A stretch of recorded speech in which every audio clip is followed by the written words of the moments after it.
را تا یکم راست دیگران بر راست. گرد توجه بر راست با قدم مش.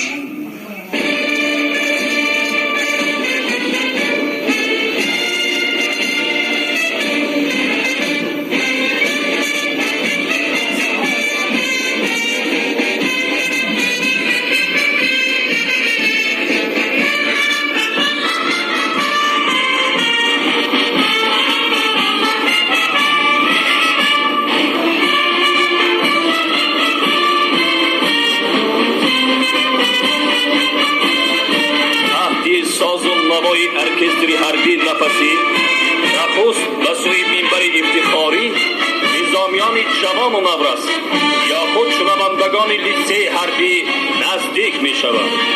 داوطلبان به لیسه حربی در سن 15 سالگی شامل شده.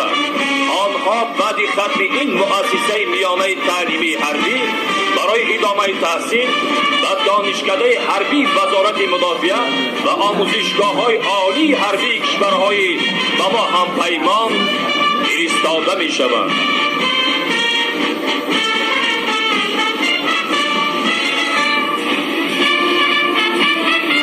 با قدم‌های صفی در مرکز میدان افسران و سربازان گواردیای ملی قدم می‌زنند. گواردیای ملی واحد مستقلی حربی تعیناتی مخصوص بوده در سیستم یگانه امنیت و دفاع از کشور ابیکت‌های مخصوصاً مهم دولتی را حمایت می‌نماید و دائما در تمام چاره‌بینی‌های رسمی سطح جمهوریوی اشتراک فعالانه می‌کند. در این پرد حربی هیئت شخصی گواردیای ملی را هیئت فرماندهی افسران جزء تام‌های تعیینات مخصوص و سربازان قسم و واحدهای نظامی آن تشکیل می‌دهند.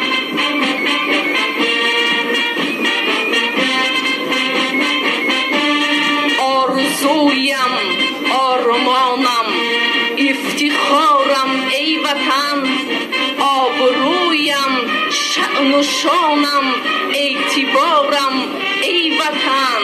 من که سربازی تویم چون دیده بازی تویم، بهر حفظ مرز و بومت جان سارم ای وطن. روز و شب در سرحدت من حافظ از چشمی بدت. پاس دارم، پاس دارم، پاس دارم ای وطن. اینک زنان و بانوان قوه‌های مسلح به میدان وارد شده. دستگیری و غمخواری ظاهر نمودن به مادران و زنان و بانوان در جامعه امروزه دائما در پرتو توجه پیشوای ملت پرزیدنت جمهوری تاجیکستان محترم امام علی رحمان قرار دارد، چون که زنان و بانوان در تعلیم و تربیه سربازان جوان، تحکیم و تقویت ارتش ملی و بلند برداشتن قدرت دفاعی کشور سهمی ارزنده دارند. ما را بود چنین نام گردآفران ایام، فرزند دور خویشیم، پرچم به کف به پیشیم.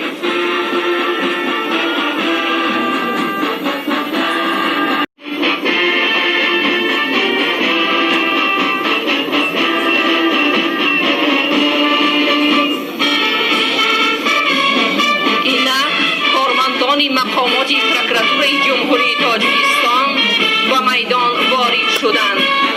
فعالیت مقامات پروکراتور دولتی صاحب استقلال از نظارت اجرای قانونها، حفظ حقوق و آزادی‌های انسان و تأمین والایت قانون در جامعه عبارت بوده در مملکت فضای یگانه حقوقی را فراهم می‌آورند. کنون افسران اگنده نظارت مواد نشاور نزد پرزیدنت جمهوری تاجیکستان در میدان قدم میزنند. جهد و تلاش‌های این اگنده در سمت مبارزه و معاملات غیر قانونی با سکته‌های نشدار، پیشگیری نمودن نشدنده و هماهنگسازی فعالیت اتحادیه‌های جمعیتی و سازمان‌های بین‌المللی بسیار نظر در رأس می باشد. در مرکز میدان افسران کمیته حالتهای فوق‌العاده و مدافع گرشتنی قدم میزنند.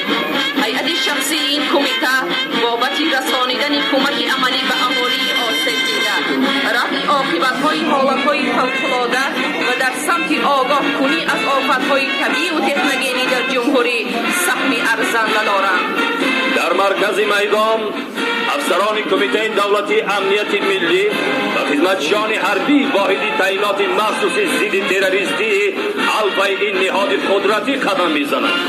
هیئت شخصی این کمیته و واحدهای زیرتابع آن وظیفه و عهدهداری‌های مخصوصا مهم دولتی را بر دوش دارند و مسئولیت بسیمه داشته را دائما صریحا و در سطح بلند اجرا می‌نمایند. حالا در میدان افسران و سربازان خشونت‌های سرحدی قدم میزنند. در این پرد هیئت شخصی خشونت‌های سرحدی را خدمتچیان حربی دستگاه مرکزی، استادان و دانشجویان دانشکده عالی حربی و افسران و سربازان قسم و واحدهای نظامی آن تشکیل می‌دهند.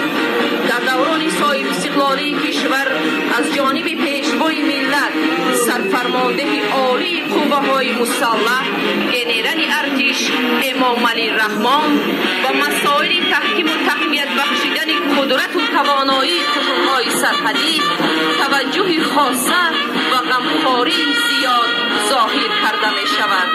با میدان کورسانتان اکادمی وزارت کارهای داخلی وارد شدند. این اکادمی قاعده کبر سال 2000 در زمینه مکتب عالی وزارت کارهای داخلی که از سال 1970 عمل میکرد تشکیل یافته است. امروز بیش از 80 باعث هیئت راهبری کننده مقامات کارهای داخلی را محض خطاب کنندگان این مکتب عالی تشکیل میدهند.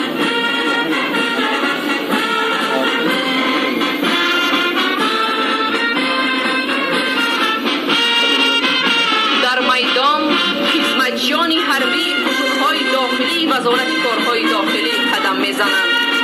خشونت‌های داخلی یکی از شاخه‌های قوه‌های مسلح جمهوری بوده افسران و سربازان آن در تأمین امنیت، حفظ ترتیبات جمعیتی و بهر پایدار نگاه داشتن آرامی و ثبات در داخل کشور نقشی ارزنده دارند.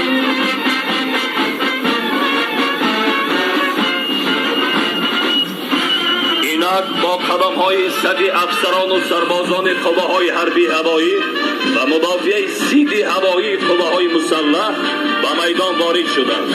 این نیروی پرقدرت ارتش ملی با آمادگی بلند جنگی از زمین فضای جمهوری را نظارت و از فضا سرحدات زمینی کشور را محافظت می‌کنند.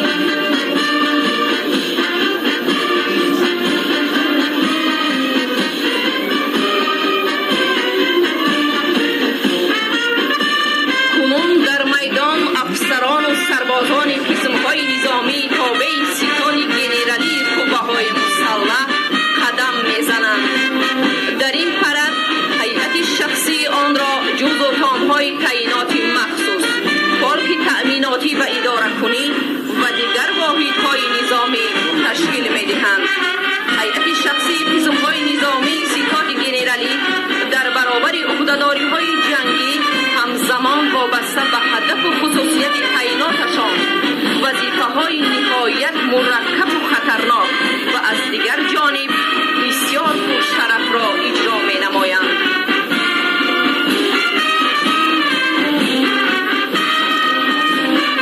کنون به میدان افسران دستگاه مرکزی وزارت مدافعت و ستاد ژنرالی قوه‌های مسلح جمهوری وارد شدند. البته افسران در هر دور و زمان محک اساسی همه گونه ارتش را تشکیل می‌دهند. در حال حاضر پایز زیادی هیئت افسران وزارت مدافعه جمهوری تاجیکستان و نوع‌های خشون آن دارای معلومات عالی حربی میباشند.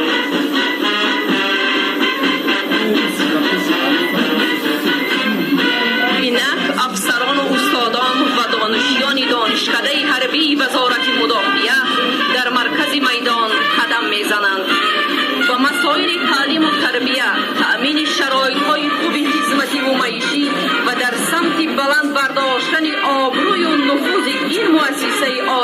ملی حربی از جانب پیشوای ملت پرزیدنت جمهوری تاجیکستان محترم امام علی رحمان توجه خاص ظاهر کرده می شود. این زمان دانشکده حربی وزارت مدافعه برای ارتش جوان تاجیکستان از روی 16 اختصاص نظامی افسران کسبی آماده کرده در سمت پورگردانی صفهای قوه‌های مسلح مملکت با کادرهای ملی سهم ارزنده دارد. حالا به میدان افسران و سربازان شجاع قشون‌های زودعمل وارد شدند. به هیئت قشون‌های زودعمل همه قسم‌های نظامی دسنتی، تیراندازان کوهی، قسم‌های نظامی تعینات مخصوص و یک قطار جزو تام‌های دیگر شامل می‌باشند. این نوع قشون عهده‌داری‌های بین‌المللی داشته، هیئت شخصی آن از روی برنامه تقویت داده شده آمادگی جنگی تعلیم و تربیه داده می‌شود. به میدان کارمندان دستگاه مرکزی خدمات گمرک نزد حکومت جمهوری تاجیکستان وارد شدند. هیئت شخصی این خدمات در تمام قلمرو جمهوری فعالیت پرثمر داشته، وابسته به وظیفه و عهده‌داری‌ها کارهای بسیار نظررس را عملی می‌نمایند و در مبارزه علیه قاچاق همه گونه مال و محصولات غیر قانونی به کشور نقش کلیدی می‌بازند. حالا در مرکز میدان افسران اگنتی نظارت دولتی مالیوی و مبارزه با کروپسی جمهوری تاجیکستان قدم میزنند. این اگنتی در تمام شاخه‌های حاکمیت دولتی در سمت عملی سازی سیاست دولت وابسته به امنیت اقتصادی کشور سهمی نظررس دارد. اینک افسران و سربازانی را پی قراول تخته ستاد گنرالی قوه‌های مسلح در مرکز میدانی برگزاری چاره‌بینی قدم میزنند. راتای قراول فخری با سر و لباس‌های نظامی در تن داشته سه نوع قوه‌های مسلح جمهوری تاجیکستان را تجسم می‌نمایند.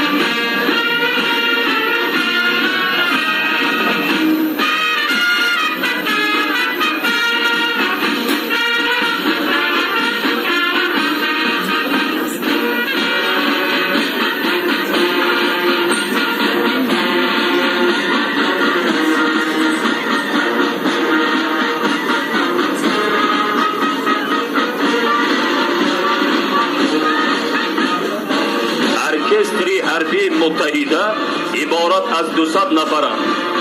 امروز در این گذشت حربی از جانب ارکستری حربی نفسی آهنگ‌های بسته‌کاران شناخته تاجیک زاکرجان نشانوف، فاضل صالحوف، رستم صادقوف و دیگران صدا دادند.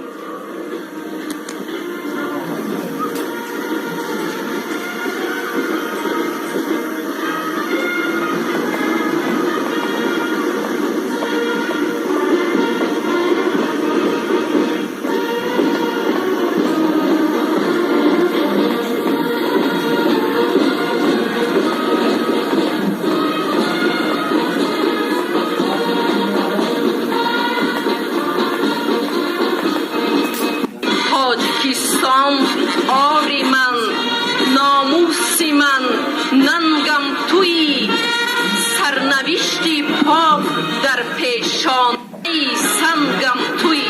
تاجیکستان خاندانی بخت من، ای تخت من، 7 گردون، 7 اختر، 7 اورنگم تویی.